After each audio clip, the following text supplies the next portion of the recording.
সুপ্রিয় আত্মীয় স্বজন ও পাশের বাড়ির কোটনা আন্টি বৃন্দ, আমার এসএসসি পরীক্ষা আমি দিয়েছি, রেজাল্টও আমি একাই দেখব। আপনাদের এটা নিয়ে মাথা ব্যথা যেন না থাকে। এই এসএসসি পরীক্ষার রেজাল্ট নিয়ে আমার কোনো মাথা ব্যথাই নাই। তাই যেসব ভাইয়েরা এসএসসি তে খারাপ রেজাল্ট করছো তারা মন খারাপ কইরো না, কারণ সামান্য একটা কাগজ কখনোই তোমার ভাগ্য পরিবর্তন করতে পারবে না। ভাগ্য পরিবর্তন করতে হলে হাতে একটা ভিসা ধরে ডাইরেক্ট বিদেশ চলে যাও। ধন্যবাদ। আজ থেকে 3 মাসের মধ্যে কেউ বিয়ে করবেন না, কারণ এসএসসি ফেল করা মেয়েগুলোকে এখন বিয়ে দিয়ে দিবে। এই যে আমি রিক্সাওয়ালা বলছি, আমার মা গো, ফেল করা কোনো অসহায় নারী থাকলে বইলো, তোমারই আমার বউ বানাবো, আমার মা গো। এখানটা কইরে এই রেজাল্ট দিছে, দেখ পাস করছস নাকি।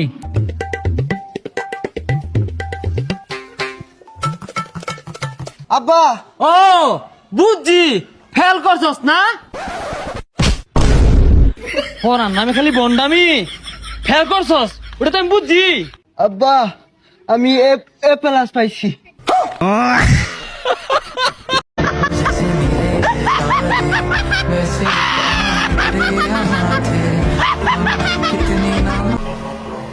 আগামীকাল পরীক্ষায় যদি আমি ভুলবশত ফেইলও করি, তাহলে আমার এলাকার কেউ আমার পরিবারের কাছে কানাকানি করবেন না, কারণ আমি খুব ভালো করেই জানি আমি ফেল করলে যেমন আমার পরিবারের কাছে গিয়ে কানাকানি করবেন, সেই আপনারাই আমি পাশ করলে আমার কাছে মিষ্টি খেতে চাইবেন। দয়া করে কেউ মিষ্টি খেতে চেয়ে অপমানিত হবেন না। ধন্যবাদ। রেজাল্ট খারাপ মানে যে আমি খারাপ তেমন কিন্তু না। একবার বোঝাই বললেও তো পারতে মা বাবা। তোমাদের স্বপ্ন ভাঙার কষ্টটা আমি বুঝি, কিন্তু খারাপ ব্যবহার করে আমাকে ভেঙে দিও না। আমি তো চেয়েছিলাম ভালো করতে, তোমাদের মুখেও হাসি আনতে। কষ্টটা শুধু রেজাল্টে নয়, ব্যবহারে। একটা রেজাল্ট কি সবকিছু প্রমাণ করে? তাহলে মা বাবা ভালোবাসা কেন এত সহজে কমে যায়? সবাই যখন ব্যর্থ বলে তখন অন্তত মা বাবা পাশে থাকুক। এটা কি একটু বেশি চাওয়া হয়ে গেল তোমাদের কাছে? তুমি মোবাইল দেখে পরীক্ষা দিচ্ছ কেন? সারা বছর গেম খেলেছি, তাই মোবাইল দেখে লিখছি।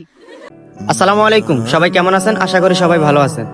তো আজকে আমাদের এসএসসি পরীক্ষার রেজাল্ট দিয়েছে। তো এখানের মধ্যে অনেকের রেজাল্ট খারাপ হয়েছে, অনেকে পাস করছে, অনেকে ফেল করছে। তো একটা রেজাল্ট কিন্তু একটা জীবন নির্ধারণ করে না, এটা হচ্ছে একটা মার্কশিট মাত্র।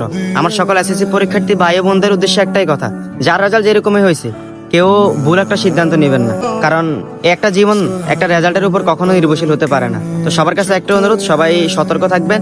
আর অভিভাবকের উপর একটাই অনুরোধ, আপনারা যারই রেজাল্ট খারাপ হোক অথবা বন্ধু বান্ধব যারই রেজাল্ট খারাপ হোক, কেউ কাউকে নিয়ে ট্রোল করবেন না, করে তাকে মৃত্যুমুখী করবেন না। সবার কাছে এই অনুরোধটা রইল। সবাই ভালো থাকবেন, সুস্থ থাকবেন। আসসালামু আলাইকুম।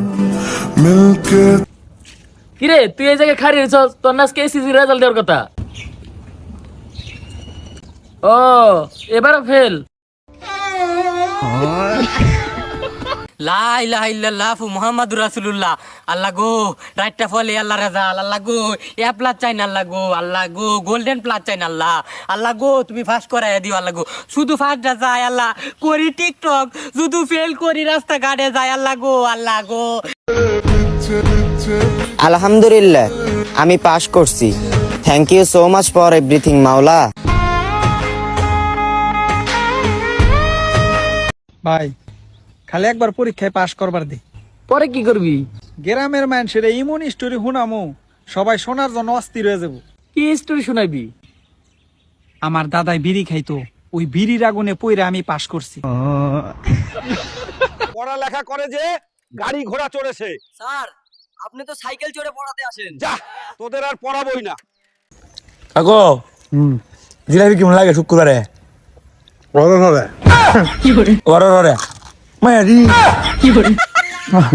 কাকু মসজিদে গেছে না, বনের লাভ দিছে। তারপরে ভাই একটু এসএসসি রেজাল্টটা দিয়ে দেন তো। এটা কি তোর কম্পিউটারের দোকান মনে হয়? আরে রেজাল্টের টেনশনে কোনে কোনে চলে আসতেছি।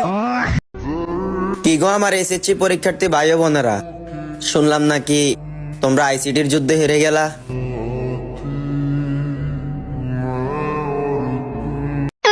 কি প্রকাশ হয়ে গেল তো 2025 সালের এসএসসির রেজাল্ট। তো তোমার কি পয়েন্ট আসলো কমেন্টে বলে যাও। পরীক্ষার রেজাল্ট খারাপ হলে যদি মরতে ইচ্ছে করে তাহলে পাশের কোনো হসপিটাল থেকে একবার হলেও ঘুরে আসবেন। দেখবেন মানুষ একটু সুস্থতার জন্য মৃত্যুর সাথে যুদ্ধ করে। একটি রেজাল্টই মৃত্যুর কারণ হতে পারে না, তার চেয়ে অনেক দামি একটি জীবন।